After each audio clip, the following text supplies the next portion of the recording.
What up? It's your boy Wall Street, and I'm back, ready to talk about some hoops.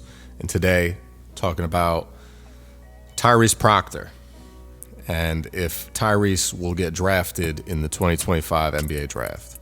Obviously, there are a lot of names from this 24-25 Duke Blue Devils roster that are getting tossed around to be drafted. Obviously, the ones that are basically locks at this point are Cooper Flagg, who is the solidified consensus number 1 overall pick.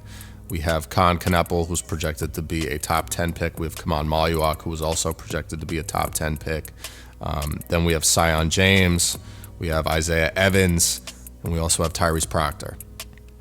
So Tyrese Proctor, I think, out of the top 3 that I mentioned, being Cooper Flagg, Con Kneppel, and Kaman Maluak, I think Tyrese Proctor has the greatest chance to get drafted, and probably will get drafted the highest out of outside of those top 3, right?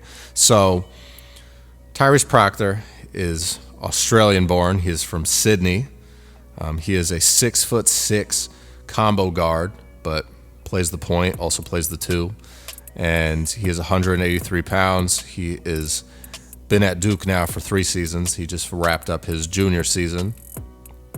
And he's got a lot of potential. He's 21 years old. He just turned 21 in April. And I think he probably could get drafted in the early second round, which is strange because I'm seeing a lot of projections saying that he's going to go past 50 overall, which they have Sion James going higher. They have Isaiah Evans going higher. So I'm not really sure if my assumption is on point, or maybe, I see more in Tyrese Proctor than a lot of other, scouts and, people online that are doing this are seeing. But right now, Tankathon has Tyrese Proctor projected to go 51st overall to the Los Angeles Clippers. I think he's more likely to go between, call it 35 and 45. I think him slipping down to 50, I think that would be a steal. Honestly, that's just my opinion. But the NBA comp that basically everyone's comparing him to is Spencer Dinwiddie. I think it's a decent comp, but I think Tyrese Proctor is definitely going to be employed as a 3-and-D guard, right? He's a bigger guard, 6'5". I think he's going to get put out there, or 6'6", 6'5" or 6'6". There's different measurements, right? So let's call him 6'5", 6'6". He's going to get out there to be put on bigger point guards and guard those bigger point guards, right? I can already think of him being the guy that's going to be slated to guard Cade Cunningham. You're going to be the guy that's slated to guard Luka Doncic. You're going to be the guy that's slated to guard Spencer Dinwiddie. He's going to be the guy that's going to have to guard these bigger point guards, which are becoming more and more of a thing in the NBA. So he's going to basically, I think he's a defender, right? He's going to have to be this defender.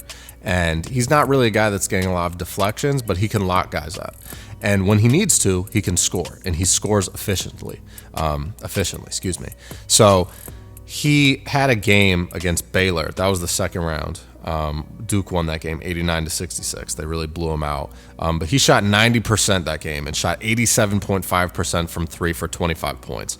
So game before that as well, he had 19 points, 75% from 3, right? And as the tournament went on, he started to not really be as efficient, but I think they just started to lag a little bit as a team. So I don't necessarily count that against him too much, right?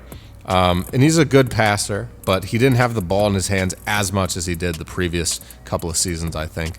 But 2.2 assists per game this season, which obviously is not a ton, but I think he can improve on that. But again, I think he's going to be a combo guard. He might play the point, he might play the 2, he might play, defense against the opposing team's point guard and then play the 2 in terms of offense, being a spot-up shooter.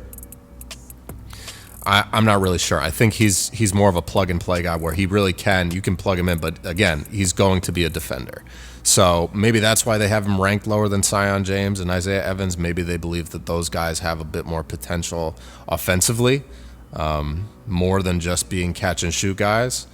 But, I think right now the consensus on Tyrese Proctor is he's a catch-and-shoot, three-pointer, and a defender. Really, that's it. And the thing that's strange, too, is I've noticed in his stats, his free throw percentage has just, dipped down significantly each season, right? He went from 87% from the free throw line his freshman year to 75.5% his sophomore year to 68% this year. So I'm not really sure what's going on, but his three-point percentage has gone up every single year. So maybe he's just not working on his free throws. I just thought that was an interesting, type of stat. Really, like I've just never really seen that before, to have a significant decline each and every year in your free throw percentage is kind of strange. So, but again, I think a lot of players are just moving away from shooting mid-ranges altogether. Coaches don't want players shooting mid-ranges, which I think is silly, but to each their own. And, maybe he's just not really practicing the mid-range shot. Maybe he just doesn't have that, he doesn't have the recipe to hit the mid-range anymore. He's just got to shoot threes. So I personally think he's going to get drafted. Out of all of the guys that I named from Duke, I think he probably, I think he should go like in the early second round, but honestly, he might have the highest potential to also go undrafted. There's a lot of variation between, these mock drafts and what I've seen and just what I would project, but obviously I can't get into the heads of all these NBA GMs. But do I think he could help a team? Absolutely. Do I think he has potential to have a decent NBA career? Absolutely.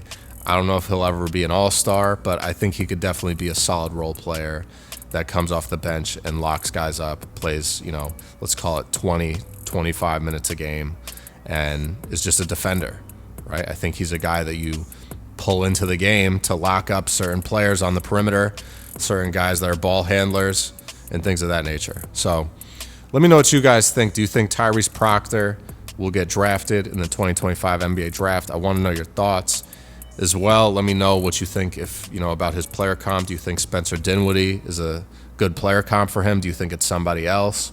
Let me know your thoughts in the comments down below. And I'm going to catch you guys later, man. Stay safe, stay up, stay blessed, stay humble, handle business, stand on business. Peace out.